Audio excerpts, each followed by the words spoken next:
L'homme ne vivra pas de pain seulement, mais de toute parole qui sort de la bouche de Dieu. Voici votre moment de méditation quotidienne.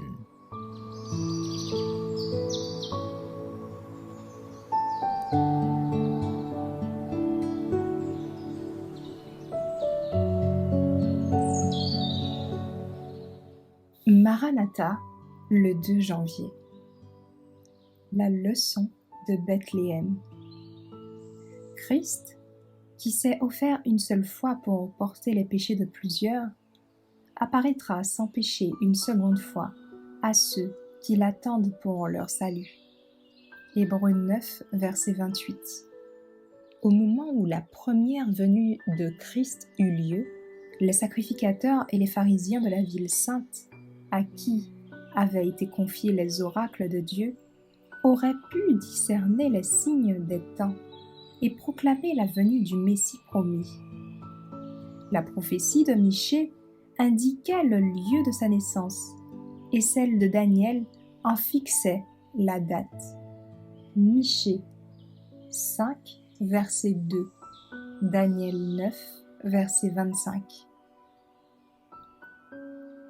Dieu, ayant confié ces prophéties aux principaux d'entre les Juifs, ils étaient sans excuse d'ignorer la venue imminente du Messie et de ne point l'annoncer au peuple. Leur ignorance était la conséquence d'une négligence coupable. Le peuple entier aurait dû être en alerte, afin d'être le premier à souhaiter la bienvenue au Rédempteur du monde. Au lieu de cela, on voit à Bethléem 2 voyageurs fatigués, en quête d'un abri pour la nuit, longer en vain toute la rue étroite du village jusqu'à son extrémité orientale. Aucune porte ne s'ouvrant pour les accueillir, ils trouvaient enfin un refuge dans un misérable abri destiné au bétail. Et c'est là que le Sauveur vint au monde. Rien sur la terre ne trahit l'attente du Messie. Nulle part on n'aperçoit des préparatifs pour recevoir le prince de la vie.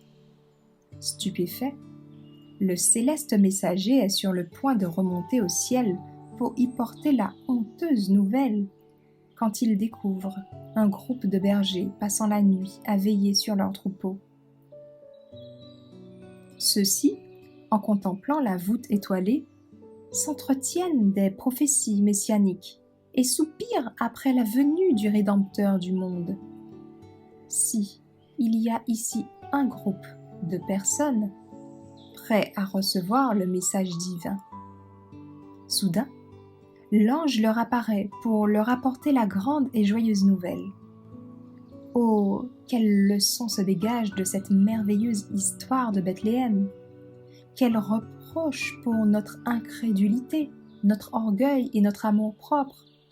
Quel avertissement de nous tenir sur nos gardes, de peur qu'une indifférence criminelle nous empêche, à nous aussi, de discerner les signes des temps et de reconnaître le jour où nous sommes visités.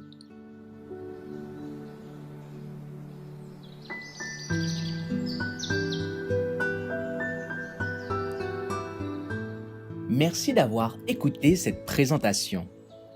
Assurez-vous de nous rejoindre demain pour votre moment de méditation quotidienne avec lereste.org.